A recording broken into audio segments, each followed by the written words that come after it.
પાર્ટીના રાષ્ટ્રીય સંયોજક અરવિંદ કેજરીવાલે અમદાવાદથી અભિયાનની શરૂઆત કરી। અમરેલી જિલ્લા આપ પ્રમુખ નિકુંજ સાવલિયાએ પ્રેસ કોન્ફરન્સ કરી હતી। પ્રેસ કોન્ફરન્સમાં જણાવ્યું હતું કે ગુજરાતમાં આમ આદમી પાર્ટીનું સભ્યતા અભિયાન શરૂ થઈ ગયું છે। આમ આદમી પાર્ટીના રાષ્ટ્રીય સંયોજકો અરવિંદ કેજરીવાલે અમદાવાદથી અભિયાનની શરૂઆત કરી હતી। સદસ્ય બનવા માટે આમ આદમી પાર્ટીએ મોબાઈલ નંબર જાહેર કર્યો હતો 9512040404 પર કોલ કરીને તમે પણ આમ આદમી પાર્ટીના ગુજરાતના સભ્ય બની શકો છો। જય હિન્દ, જય જવાન, જય કિસાન, જય જય ગરવી ગુજરાત। આજ રોજ અમરેલી ખાતે આમ આદમી પાર્ટી અમરેલી દ્વારા પ્રેસ કોન્ફરન્સનું આયોજન કરવામાં આવ્યું છે। એજન્ડા એ છે કે કેજરીવાલ સાહેબે જે અમદાવાદમાં સદસ્ય જોડો અભિયાન જાહેર કર્યું એની અંતર્ગત આપણે ચર્ચા કરીશું। સાથે સાથે વિસાવદરની ચૂંટણી જીત્યા પછી આમ જનતાને જે આમ આદમી પાર્ટી સાથે જોડાવવું છે એ બાબતે ચર્ચા કરશું। સાથે સાથે અત્યારે ભાજપ અને કોંગ્રેસની મિલીભગતથી જે ગુજરાતની જનતાનું છેલ્લા કહેવા જઈએ તો 60 વર્ષ પહેલાં 30 વર્ષ કોંગ્રેસે કર્યું, પછી 30 વર્ષથી ભાજપ કરી રહી શોષણ થઈ રહ્યું છે એ બાબતે આપણે ચર્ચા કરીશું। મુદ્દાવાર જઈએ તો પહેલું સદસ્યતા અભિયાન અમારા રાષ્ટ્રીય સંયોજક માનનીય કેજરીવાલ સાહેબે જે અમદાવાદ જાહેર કર્યું કે એમણે સદસ્ય અભિયાન માટે એક ટોલ ફ્રી નંબર જાહેર કર્યો, મિસ કોલ નંબર, કે જે નંબર છે 9512040404। આની ઉપર તમે મિસ કોલ કરશો એટલે તમને એક રિંગ વાગીને કોલ કપાઈ જશે, સામે એક SMS આવશે। સાથે સાથે ત્યાંથી ગોપાલભાઈ અથવા ઈશુદાનભાઈનો કોલ પણ આવશે અને આપને જે SMS આવશે એની અંદર લિંક આવશે સોશિયલ મીડિયાના ગ્રુપમાં જોડાવા માટેની।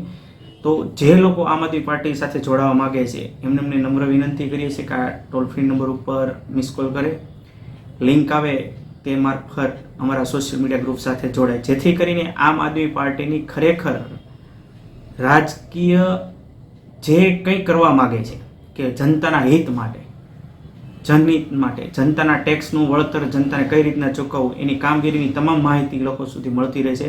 કેમ કે આજે ભાજપનું આઈટી સેલ એટલી હદે ખોટી વાતો ફેલાવી રહ્યું છે કે લોકોના માણસ ઉપર કે સાયકોલોજીકલ લોકોને અસર કરવા મળ્યું છે।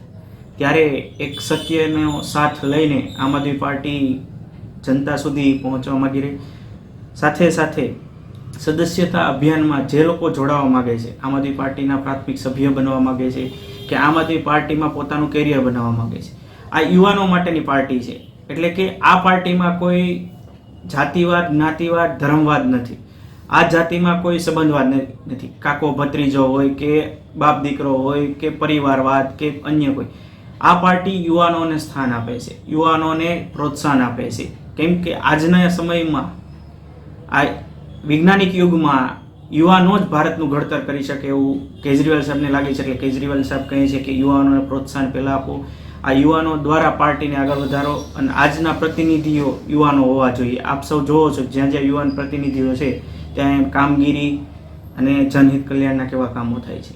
ગોપાલભાઈ ચૂંટાઈ આવ્યા ત્યારે જોવો છો વિસાવદરમાં જે નેનો યુરિયાની બોટલ પરાયણે સાથે આપવામાં આવતી, ગોપાલભાઈ અવાજ ઉઠાવ્યો, તાત્કાલિક ધોરણે એ લોકોએ બંધ કરવી પડી, જાહેરાત કરવી પડી।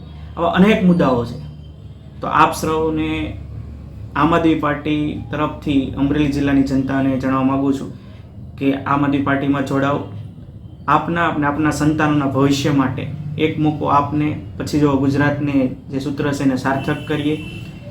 સાથે સાથે આપણે એક જોવા જઈએ તો આવનારા સમયમાં આમ આદમી પાર્ટીના કાર્યક્રમો, એટલે કે આમ આદમી પાર્ટીના કાર્યકર્તાઓ અને એમની ટીમ સાથે દરેક તાલુકા પંચાયત સીટ, જિલ્લા પંચાયત સીટ અને ગામ વાઇઝ અમે કાર્યક્રમો કરી રહ્યા છીએ। સદસ્યતા અભિયાન જોડો। સાથે સાથે અમારી ટીમ સાંજના સમયે જે તે ગામમાં મિટિંગ કરશે, તે ગામની સમસ્યાઓની નોંધણી કરશે। એ ગામમાં એ સમસ્યાઓનું નિરાકરણ અમે કઈ રીતના લાવી શકીએ એનું આયોજન કરશે, એમાં સાથ સહકાર આપશે। જે સત્તામાં આવીને એનું નિરાકરણ લાવવાનું થશે તો એ અમે પ્રયાસ કરશું। સત્તામાં આવ્યા પહેલાં પણ જો અમે નિરાકરણ લાવી શકતા હશું તો એની પણ ચર્ચા કરી સરકારશ્રીનું ધ્યાન દોરશું અને અમે રજૂઆત કરશું।